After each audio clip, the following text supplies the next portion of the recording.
This is Scott the Fix-It Guy. Our goal with our videos is to empower you to be able to do the repairs on your own and save a whole lot of money and also get that great feeling of having fixed it by yourself.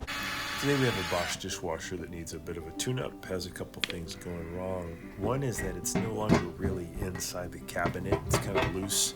So we took off the bottom panel here, had just 2 screws holding it in. We're going to try to raise up the front legs so that we don't have this big gap, so that it pushes up into the top of the cabinet.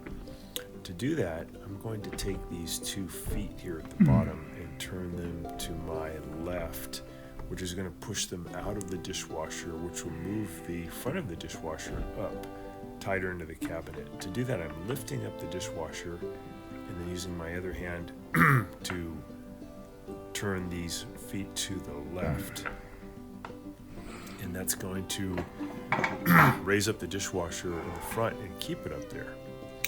This side's a little tight, so I'll use a pair of pliers to grab and turn to the left. I want to basically get rid of any gap at the top. I want to be a little bit careful doing this, that the door can still easily open. Now I'm using a standard head screwdriver and turning this screw right in the middle. And this actually is a really cool design. This raises up the back feet in the back. It's actually 1 foot. And that brings the back of the dishwasher up to be the same height as the front of the dishwasher, because you want it to be snug in the cabinet, but you also want it to be nice and level. If you look at the front of the dishwasher, it should be even with the cabinetry. And if you do it incorrectly, the dishwasher will be kind of leaning either forward or backward. So you want to just keep playing with the front feet and the back feet. If you want to raise the back feet, you turn the screwdriver to the right or clockwise. And if you want to lower the back, you turn it counterclockwise. So we're getting a pretty good fit. I'm just checking the door, making sure that it can move easily. You do want the dishwasher also to be balanced from right to left. So you want to just keep looking at it and moving the feet. And you can also put a level on it to try to get it to be nice and level from side to side. So I'm raising the back of it again by turning the standard head screwdriver to the right or clockwise. So it's really cool, because usually it's hard to get to the back feet on a dishwasher, but this makes it really easy. It's funny too, because this dishwasher says Kenmore, but it's actually made by BOSCH. Kenmore is just a badge that Sears puts on the different appliances that it sells, but they're made by many different companies. Just checking that everything moves well. The door's not going to hit the drawers over here to the left. The dishwasher was also having some trouble cleaning and draining, so we're going to check that here too. But there's multiple things going wrong with the dishwasher. So the upper brackets were not really held in with screws, and we do want to put some screws in there to hold them. This is coming up into some particle board, so it's not the best kind of wood. We're going to go up there with coarsely threaded screw. Get that nice and tight. And we'll do that on the other side too. So we're putting these screws in once we've got the dishwasher nice and level and already tight using the feet. I pulled up on the lower spray arm. I'm just checking to make sure all the ports or holes are nice and open. Checking the filter, looks good, looks clean. I'm going to make sure I lock it in so they're nice and tight. Now I'm going to remove the upper arm so I can get a good look at it. I'm going to just turn this little nut here, just a quarter turn, and that should release it. And I noticed that the end ports or the end holes are clogged with some food debris. Pretty common. And I'm going to use a little pick tool to see if I can grab that junk, usually it's like a little seed, and pull it out of the hole. You can also just run water in and use water to help kind of pull it out. But if you have a needle nose pliers or a pick tool, you can sometimes grab it and just pull it right out of the hole.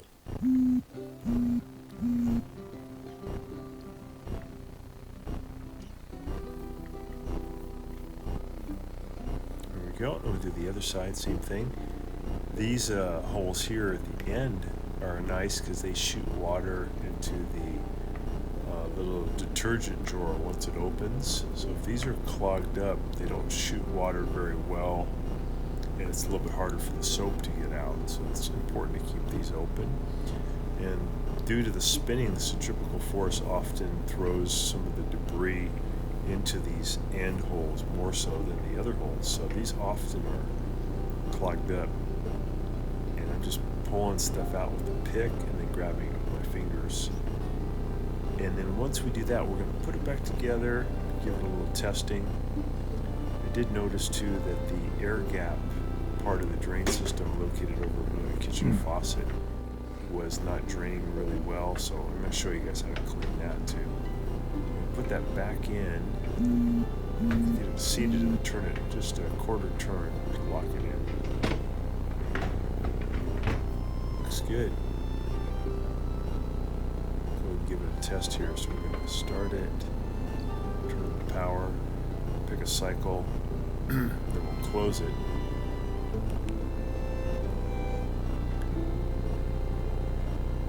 Power on, see the clean lights on.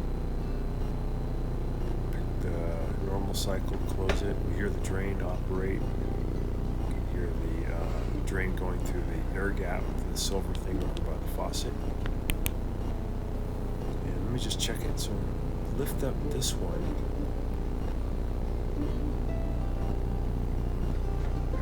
And I'll twist the top. The cap's going to come off. What I noticed is there was a bunch of junk caught right where the water is supposed to come out. So I pull this thing out, and I noticed the common thing, the fishbone got caught in there, and then other junk just kind of grabbed around it, so the fishbone acted like a matrix.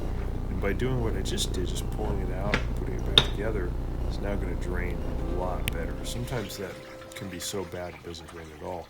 If you press these two buttons together and you hold it for about 3 seconds, that'll activate a drain cycle, and when you close the door, no matter where it is in the cycle, it will drain and also reset the controller.